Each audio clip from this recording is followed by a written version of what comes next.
Hi, Jenna. I just wanted to thank you so much for your time today and for being open to sharing your experiences with us of the journey that you've taken since SHU and what you're up to now, basically. So my first question to you, Jenna, is can you tell us what did you do at SHU and what are you actually doing right now? Yeah, so I did biomedical sciences when I was at Hallam, and I did that with a placement year. So I did my placement year in specialised sales for genomics. That was during the COVID pandemic as well, so it was really nice to be able to sort of step away from the learning environment when it was a bit of a contentious time, I'd say, to be a student. And then straight after uni, I went and worked as a rehabilitation support worker for people with acquired brain injury. So personal care, daily documentations, and also actually assisting them with their rehabilitation exercises. So it encompassed quite a lot of like physiotherapy, occupational therapy, speech and language therapy, and also, helping them meet with their families and things like that. And then I moved from that to my current role, which is a clinical trials assistant at the Royal Hallamshire Hospital in Sheffield, and I work within the pulmonary vascular disease unit. Ah, interesting. Can you tell us a little bit more about that role? What's your day to day like within that role? Yeah, of course. So I work specifically with a patient population group called pulmonary hypertension. It's a rare disease across the world. I think I read a statistic the other day that around only 1% of the world's population have it. So it's very rare, but we have quite a big centre here in Sheffield. It's the biggest one in Europe, which is great to be a part of. And what pulmonary hypertension is essentially the thickening of the blood vessels within the lungs that causes high pressure, and yeah, it cascades from there. And my day-to-day life is very variable in this role, I have to admit. So I can have days that are entirely encompassed of patient visits. So that would be consenting the patients to the study if they're not already consented. I can take bloods. I can request ECGs, although there is opportunities to train to be able to do the ECGs myself, which I'm currently working towards. Um, then there's questionnaires, documentation, so like demographic questions, so ethnicity, age, gender, etc. Then also quality of life ones, so how their condition affects their quality of life. And then appropriately documenting all this. So I have access to all the clinical systems and all the databases too. So I can extract some of the clinical data from the relevant systems and put it on databases and making sure it's appropriate and not anonymized according to protocols. And then there's also lab work involved. So it's not too much lab work, predominantly centrifuging samples, aliquoting them out, and then just freezing them and sending them to the biorepository. So that would be a patient facing day.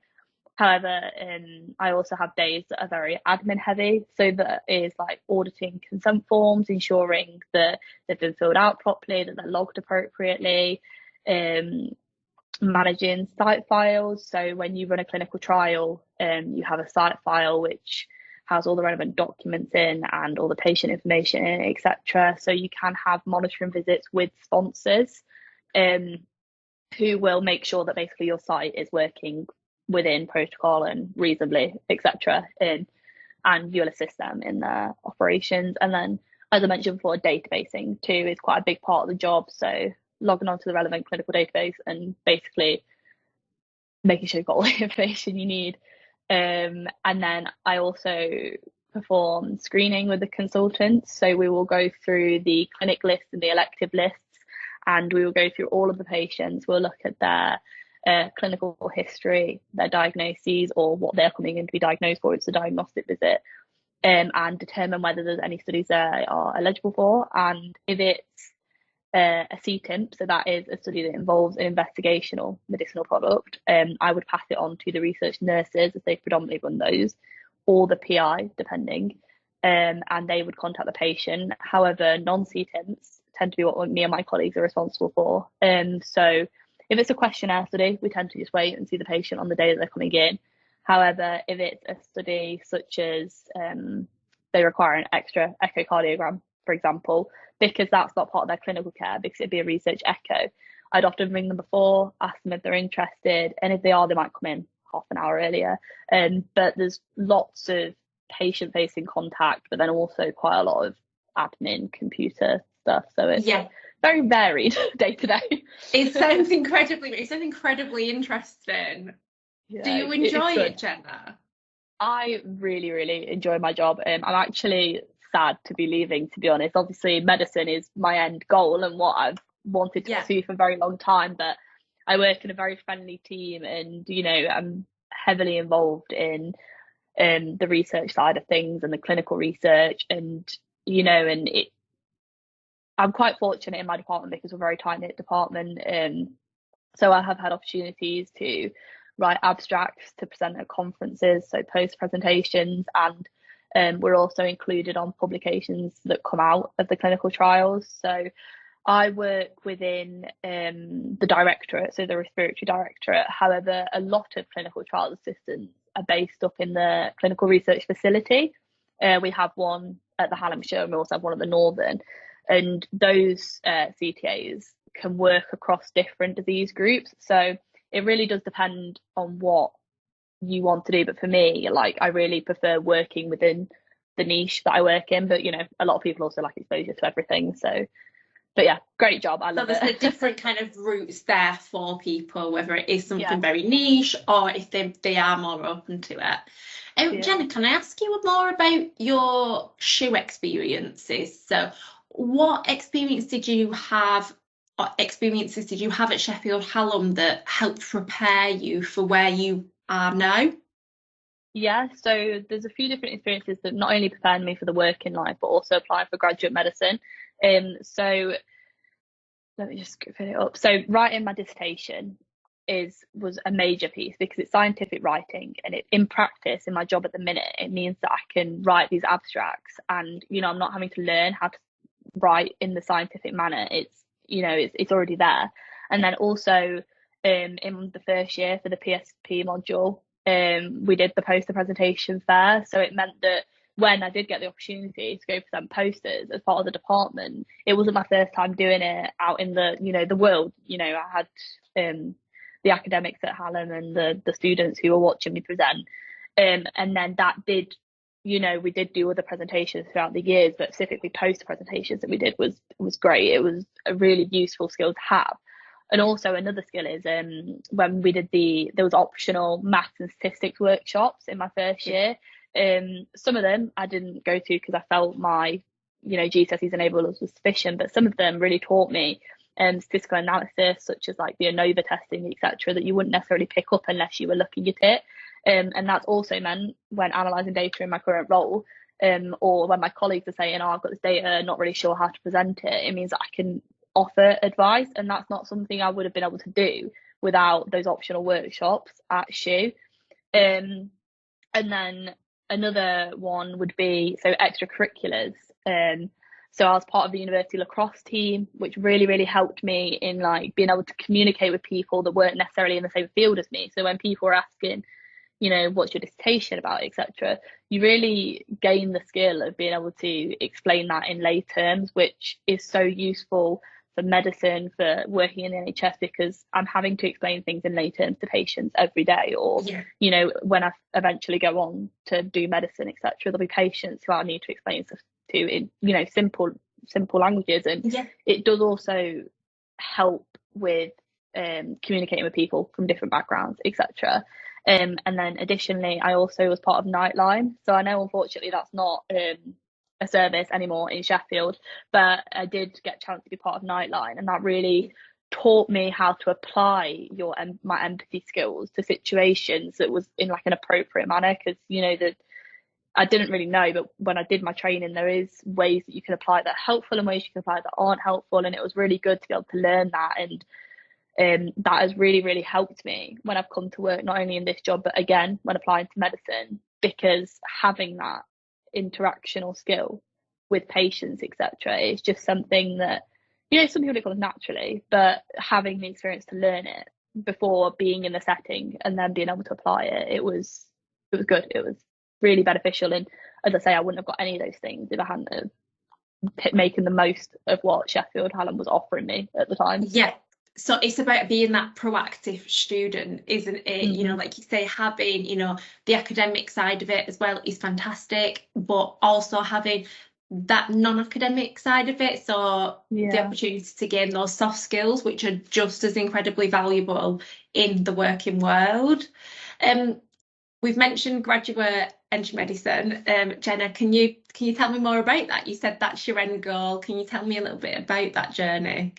Yeah, of course. So I've sort of known that I've wanted to do medicine since maybe my GCSEs, I would say. And I did fairly okay in my GCSEs pretty well.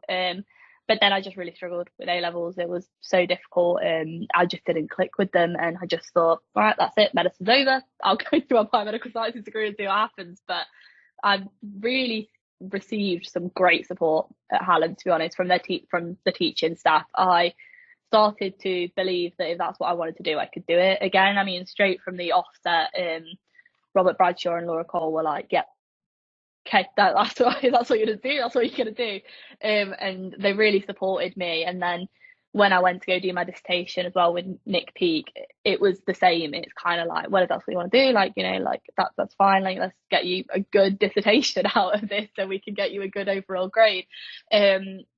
But it is an extremely hard route, I would say. They look for very well-rounded individuals with graduate medicine. It has higher competition ratios than undergraduate medicine. And I think I read a statistic the other day that actually it takes graduate medics on average 3 application cycles to actually secure a place, which, is quite a daunting thought. I imagine if when we were 18 and we applied to uni 3 times, we would have Yeah. been very stressed out. But unfortunately, that is just the nature of the course. They are opening more medical schools. So 2 of the medical schools I applied to were newer ones, and 2 of them were the more traditional ones. And I've actually decided to go to one of the newer ones, so that's good. So there is more spaces opening, but it is still an incredibly difficult route. So there's a lot that's needed for your applications for graduate medicine. So, there's the work experience, which they're heavily reliant on in comparison to the undergrad. You're expected to, to have been be an adult and to have those experiences, versus, when you apply at the undergraduate route, it's more kind of volunteering in a charity shop or volunteering in a care home. They're kind of expecting more hands-on experiences. They don't necessarily need to be paid. It's just having the proactive approach to go out and get them. So can I just ask you, Jenna, sorry to interrupt, yeah, dig a little bit further there? yeah. Those experiences, can you tell me about them? Yeah, of course. So I mentioned Nightline whilst I was at uni. That was a very valuable experience, because when I was applying for this job and when I was applying to the rehabilitation support worker job, I was able to use Nightline and leverage it to say that I already had experience interacting with the community and with vulnerable people. So obviously Nightline's not necessarily a thing within Sheffield anymore, but there is like Samaritans and stuff like that could be utilised instead, which you would receive appropriate training. And then I also was lucky enough to do 2 days in a GP, and it was 2 half days actually, so a day in total. But even that was enough just to say I had exposure to primary care and what goes on in primary care. So I wouldn't emphasize needing like weeks upon weeks of it. It's just being able to say I did X amount of hours, this is what I saw, this is what I learned. I also did the Brighton Sussex Medical School online work experience, because that goes through primary care and also hospital care and a bit of specialist care, so geriatrics, emergency medicine, etc.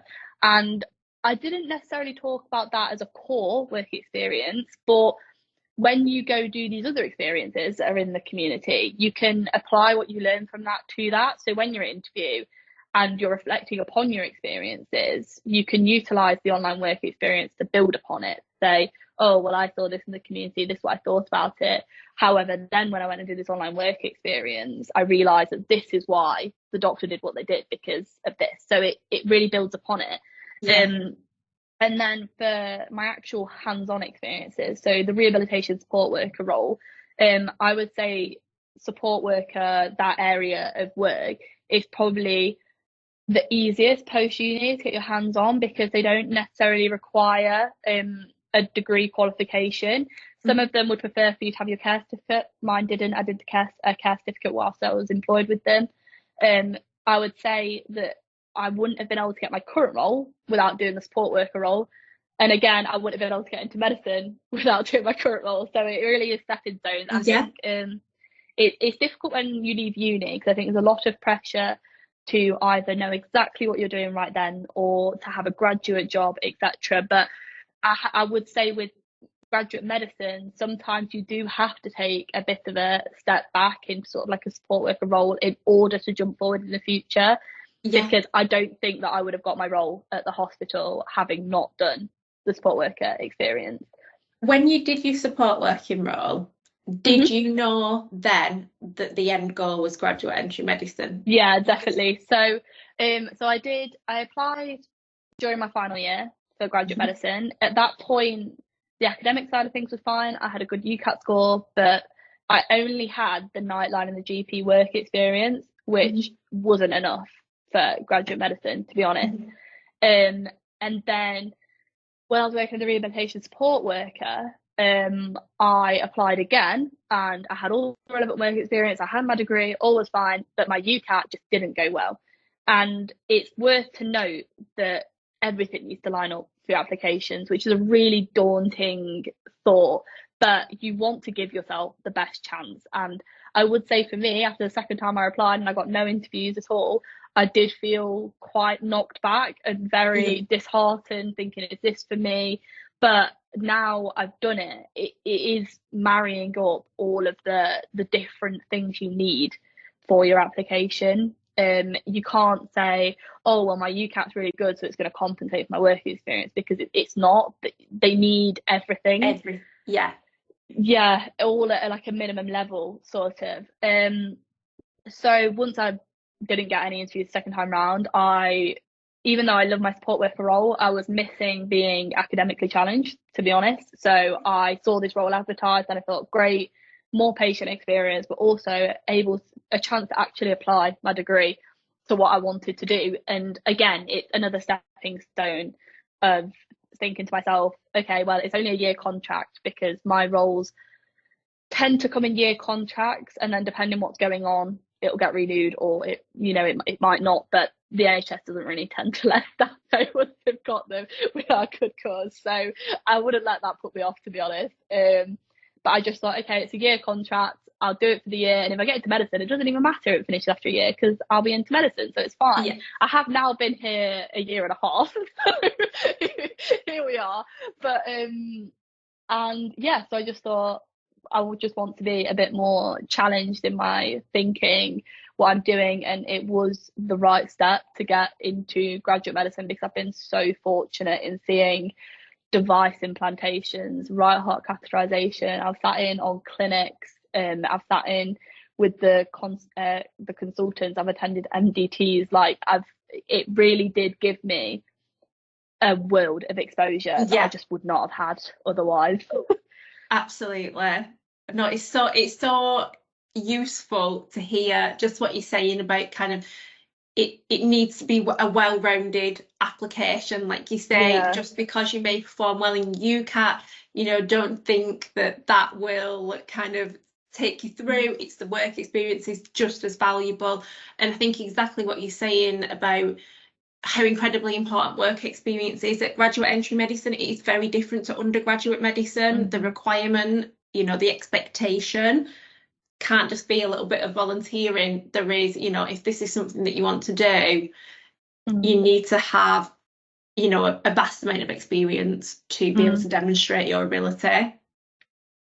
Yeah, and I think as well, with graduate medicine, the funding aspect is really, really difficult. So you need to fund the first £3,500 of the tuition fees for the first year, and also you get a maintenance loan for the first year, which, if you're in the situation I am, where I've been independent from my parents for like 2 and a bit years, because I'm not over 25, my maintenance loan will still be dependent on them. You've got to try and work around that, because not everyone's parents are in the situation to help their children with even 1 degree, never mind 2.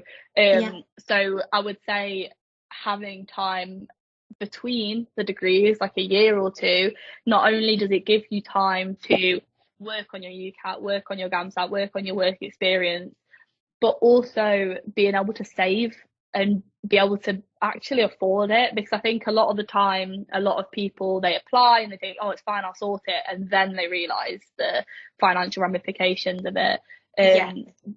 But I would say as well, with working, it's very different to being at uni than it is to being in the working world and having a routine. And graduate medicine, I got like a copy of like an example timetable for when I start, and it is a full-time job. And being at uni, you kind of are on different hours to the rest of society, shall we say, you know.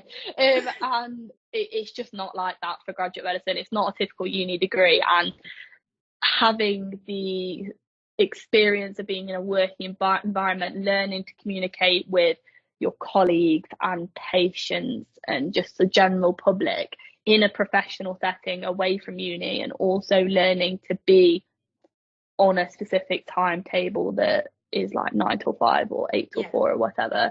It's a skill that I don't think you can really get unless you go uni, job, uni. I think going from 1 degree to another, it's not something you develop unless, you know, I know some people work alongside uni like I did, so you might develop it a little bit, but I'd say that for me, I didn't really develop it until I came into full-time work. Industry experience. Absolutely. Oh, that's so incredibly insightful, Jenna. Thank you so much for your time. Really appreciate it, and best of luck. Thank you so much. Thank you.